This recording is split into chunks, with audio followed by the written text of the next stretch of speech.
Hi ಎಲ್ಲರಿಗೂ ನಮಸ್ಕಾರ. Welcome back to my YouTube channel. ಎಲ್ಲರೂ ಹೇಗಿದ್ದೀರಾ? ನಾನು ಕೂಡ ಚೆನ್ನಾಗಿದ್ದೀನಿ. ನೀವು ಕೂಡ ಚೆನ್ನಾಗಿದ್ದೀರಾ ಅಂತ ವಿಡಿಯೋನ ಶುರು ಮಾಡ್ತಾ ಇದ್ದೀನಿ. ಬನ್ನಿ ಇವತ್ತಿನ ದಿನ ಎಲ್ಲ ಹೇಗೆ ಹೋಗುತ್ತೆ ನೋಡೋಣ. ಇದು ಯುಗಾದಿ ಅಮಾವಾಸ್ಯೆ ದಿನದಂದು ಮಾಡಿರೋಂತಹ ವಿಡಿಯೋ. ಅಕಸ್ಮಾತ್ ಅವತ್ತೇ ಬಂದರೆ ಓಕೆ, ಇಲ್ಲಾಂದರೆ ಹಬ್ಬ ಕಳೆದು ಅಪ್ಲೋಡ್ ಆದರೆ, ಹಾಗಾಗಿ ದಿನ ಹೇಳೇ ವಿಡಿಯೋನ ಮಾಡ್ತಾಯಿದ್ದೀನಿ. ಇವತ್ತು ಸ್ಪೆಷಲ್ಲಾಗಿ ಅಂದರೆ ನಮ್ಮ ಕಡೆ ಅಂದರೆ ಎಲ್ಲರ ಮನೆಗಳಲ್ಲೂ ಧಾನ್ಯ ಕೊಡ್ತೀವಿ. ಅಂದರೆ ನಾವೇನು ಬೆಳೆದಿರೋ ಅಂಥ ಧಾನ್ಯಗಳನ್ನು ಅವತ್ತಿನ ದಿನ ಕೊಡೋ ಅಂಥ ಪದ್ಧತಿ ಇದು. ಯುಗಾದಿ ಅಮಾವಾಸ್ಯೆ ದಿನ ಕೊಟ್ಟರೆ ಏನಾದರೂ ದೋಷಗಳಿದ್ದರೆ ಹಾಗೆ ಮನೆಗೆ ಎಲ್ಲ ಒಳ್ಳೆಯದಾಗುತ್ತೆ ಅಂತ ಎಲ್ಲರೂ ಮನೆಯವರು ಸೇರಿ ಧಾನ್ಯ ಕೊಡುವಂತಹದ್ದು. ಹಾಗೆ ನಮ್ಮ ಮನೆಯಲ್ಲಿ ನಾವು ಕೊಡೋದಿಲ್ಲ, ಅಂದರೆ ನಮ್ಮ ಅಪ್ಪಾಜಿ ಮನೆಯಲ್ಲಿ ಕೊಡೋಲ್ಲ. ಮುಂಚೆ ಕೊಡ್ತಾಯಿದ್ದು, ಇವಾಗ ಒಂದು 4-5 ವರ್ಷದಿಂದ ಕೊಡ್ತಿಲ್ಲ. ಹಾಗಾಗಿ ನಾನು ನಮ್ಮ ಅತ್ತೆಯರ ಮನೆಯಲ್ಲಿ ಬಂದು ಕೊಟ್ಟೋಗ್ತೀನಿ, ಅವರು ಕೊಡ್ತಾರೆ. ಹಾಗಾಗಿ ಬೆಳಿಗ್ಗೆನೇ ಬಂದು ಎಲ್ಲದನ್ನು ನಾನೇ ರೆಡಿ ಮಾಡ್ಕೊಳ್ತಾ ಇದ್ದೆ. ಎಲ್ಲ ಅವರು ಹೊಂದಿಸಿ ಇಟ್ಟಿದ್ರು ಧಾನ್ಯಗಳನ್ನೆಲ್ಲ ಯಾವ್ಯಾವ್ದು ಬೇಕು ಅಂತ. ಬಾಳೆದೆಲೆಯಲ್ಲಿ ಎಲೆ ಹೊಚ್ಬಿಟ್ಟು, ಅಂದರೆ ಬಾಕ್ಸ್ ಟೈಪ್ ಹೊಚ್ಚಿ ಅದರೊಳಗಡೆ ತುಂಬೋದು. ಅದರ ಮೇಲೆ ಎಲೆ, ಅಡಿಕೆ, ಹಾಗೆ ಬಾಳೆಹಣ್ಣು, ದಕ್ಷಿಣೆ ನಮ್ಮ ಕೈಲಿ ಎಷ್ಟಾಗುತ್ತೆ ಅಷ್ಟು ಇಟ್ಟು ಐನರು ಬರ್ತಾರೆ. ಅವರಿಗೆ 9 ಮನೆಗಳನ್ನು ಬರೆದು, ಅಂದರೆ ಧಾನ್ಯ ಅಂದರೆ 9 ಗ್ರಹಗಳ ರೂಪದಲ್ಲಿ ಧಾನ್ಯಗಳನ್ನು ಕೊಡೋದು. ಎಳ್ಳು, ಹುರುಳಿಕಾಳು, ಗೋಧಿ, ಅಕ್ಕಿ, ಆಮೇಲೆ ಹೆಸ್ರು ಕಾಳು, ಉದ್ದಿನ ಕಾಳು, ಆಮೇಲೆ ತೊಗರಿಬೇಳೆ, ಹೀಗೆ 9 ಧಾನ್ಯಗಳನ್ನು ಕೊಡುವಂಥದ್ದು. ತುಂಬ ಶ್ರೇಷ್ಠವಾದ ಪದ್ಧತಿ ಇದು ಮಾತ್ರ. ನಾವು ಏನು ಹಬ್ಬ ಮಾಡಲಿಲ್ಲ ಅಂತಂದ್ರೂ ವರ್ಷಕ್ಕೊಂದ್ಸಲ ಧಾನ್ಯ ಕೊಡುವಂಥದ್ದು ವಿಶೇಷ ಅಂತಲೇ ಹೇಳ್ಬೋದು.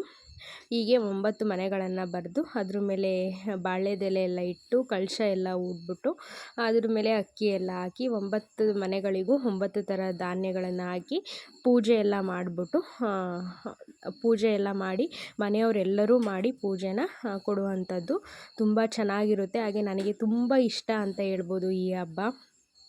ಏನೋ ಮನಸ್ಸಿಗೆ ನೆಮ್ಮದಿ ಎಲ್ಲ ಕೊಡುವಂಥ ಯುಗಾದಿ ಹಬ್ಬ ಇದು.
ಹಾಗೆ ಧಾನ್ಯ ಕೊಟ್ಟಾಗೋವರೆಗೂ ಊಟ ಮಾಡಿರಲ್ಲ ಯಾರೂ.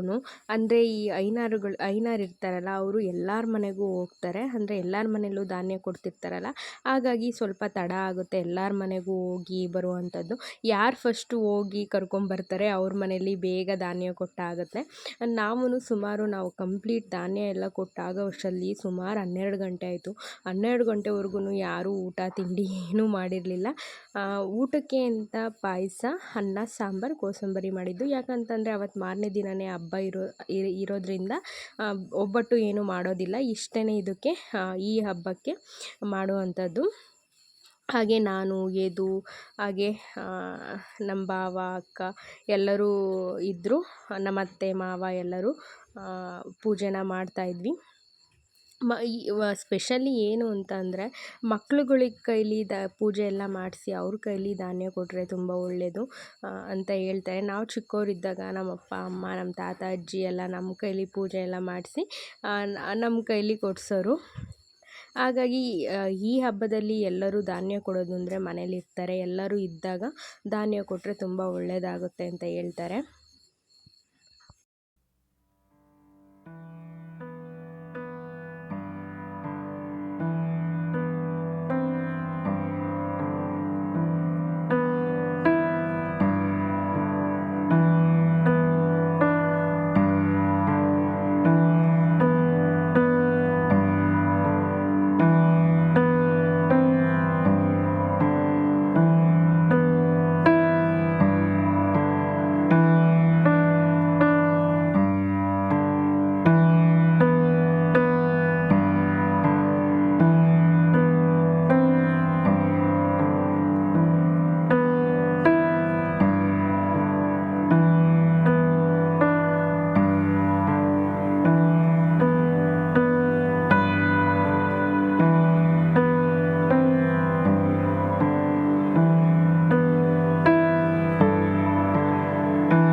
ಹಾಗೆ ಕೆಲವೊಬ್ಬರು ನನಗೆ ಒಂದು 4-5 ಸಲ ಕಮೆಂಟ್ ಮಾಡಿದರು, ನಿಮ್ಮ ಅತ್ತೆ ಮನೆ ಬಗ್ಗೆ ಹೇಳಿ, ಯಾಕೆ ಹೋಗಲ್ಲ ಹಾಗೆ ಅಂತ ಕಮೆಂಟ್ ಮಾಡಿ ಕೇಳಿದರು. ಸೊ ಅವರಿಗೋಸ್ಕರ ಇದು ವೀಡಿಯೋನ ಮಾಡ್ತಿರೋದು.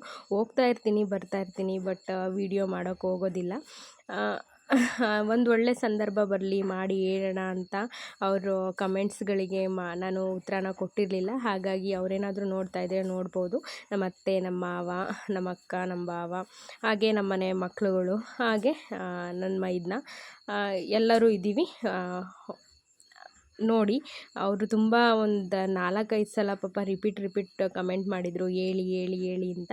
ಅವರಿಗೋಸ್ಕರನೇ ಇದು ಸ್ಪೆಷಲಾಗಿ ವಿಡಿಯೋ. ಹಾಗೆ ನಮ್ಮ ಪೂಜೆ ಎಲ್ಲ ಮುಗಿಸಿ ನಮ್ಮ ಅತ್ತೆ ಮಾವನೂ ಕೂಡ ಪೂಜೆ ಮಾಡಿದ್ರು. ನನ್ನ ಮಗ ಅಂತೂ ತುಂಬ ಹಠ ಮಾಡ್ತಿದ್ದ, ಪದೇ ಪದೇ ನಾನು ಪೂಜೆ ಮಾಡ್ತೀನಿ ಅಂತ ಹೇಳ್ತಿದ್ದ. ಮಕ್ಕಳೇ ಹಂಗೆ, ಏನು ಮಾಡೋಕ್ಕಾಗಲ್ಲ. ಪೂಜೆ ಪುನಸ್ಕಾರ ಅಂತ ಅಂದಾಗ ಅವ್ರನ್ನ ಅವಾಯ್ಡ್ ಮಾಡೋದೇ ಒಂದು ದೊಡ್ಡ ಕೆಲಸ ಆಗಿಬಿಡುತ್ತೆ. ಎಲ್ಲಿ ಏನು ಚೆಲ್ಬಿಡ್ತಾರೋ ಇಲ್ಲ ಏನು ಉರುಳಿಸ್ಬಿಡ್ತಾರೋ, ಏನಾದರೂ ಸುಟ್ಕೊಳ್ತಾರೋ ಅನ್ನೋ ಭಯ ಜಾಸ್ತಿ ಇರುತ್ತೆ. ಅಂದರೆ ಊದ್ಬತ್ತಿ, ಕರ್ಪೂರ, ಧೂಪ ಎಲ್ಲ ಕಚ್ಚಿಟ್ಟಿರ್ತೀವಲ್ಲ, ಹಾಗಾಗಿ ಸ್ವಲ್ಪ ಭಯ ಆಗ್ತಿರುತ್ತೆ. ತುಂಬ ಕೇರ್ ಮಾಡ್ತಿರಬೇಕು ಆ ಟೈಮಲ್ಲಿ. ನಾನಂತೂ ಒಂದು 10 ಸಲ ಅವನ್ನ ಹಿಂದೆ ಎಳ್ಕೊಂಡೇನೋ, ಬಾ ಹಿಂದೆ ಅಂತ. ಆದ್ರೂ ಕೇಳಲಿಲ್ಲ. ಹಬ್ಬ ಬೇರೆ, ಹೊಡೆಯೋಂಗೂ ಇಲ್ಲ. ಅದರಲ್ಲೂ ಅಜ್ಜಿ ತಾತ ಇದ್ದಾಗಂತೂ ಟಚ್ಚೇ ಮಾಡೋಂಗಿಲ್ಲ. ಟಚ್ ಮಾಡಿದ್ರೆ ಒಂದು ದೊಡ್ಡ ರಾಮಾಯಣನೇ ಆಗೋಗ್ಬಿಡುತ್ತೆ. ಹಾಗಾಗಿ ಮುದ್ದು ಜಾಸ್ತಿ ಆಗಿಬಿಟ್ಟು ಮಕ್ಳುಗಳು ಇವಾಗ ಮಾತೇ ಕೇಳಲ್ಲ, ಹಂಗಾಗ್ಬಿಟ್ಟಿದ್ದಾವೆ. ನಮ್ಮನೆಯಲ್ಲೇ ಹಾಗೆ ಅಂತ ಅಲ್ಲ, ಎಲ್ಲರ ಮನೆಯಲ್ಲೂ ಹಾಗೇನೆ. ಅಪ್ಪ ಅಮ್ಮ ಜಾಸ್ತಿ ಪ್ರೀತಿ ಮಾಡೋದಕ್ಕಿಂತ ಅಜ್ಜನೇ ಪ್ರೀತಿ ಮಾಡೋದು ಜಾಸ್ತಿ. ಹಾಗೆಯೇ ಮುದ್ದು ಮಾಡಿ ಮಾತನ್ನು ಕೇಳಲ್ಲ, ಹಂಗೆ ಮಾಡಿಬಿಟ್ಟಿರ್ತಾರೆ. ದೊಡ್ಡವರಾದಮೇಲೆ ದೊಡ್ಡವರಾದಮೇಲೆ ಕೇಳಿ, ಇವಾಗ ಅವಕ್ಕೆ ಏನು ಗೊತ್ತಾಗುತ್ತೆ ಅಂತ ಅವ್ರು ಅದನ್ನೇ ವೀಕ್ನೆಸ್ ಇಟ್ಕೊಂಡ್ಬಿಟ್ಟಿರ್ತಾರೆ. ನಾವೇನಾದ್ರು ಹೇಳಿದ್ರೆ ಸಾಕು ಶುರು ಮಾಡಿಕೊಂಡ್ರು ಅಂತ.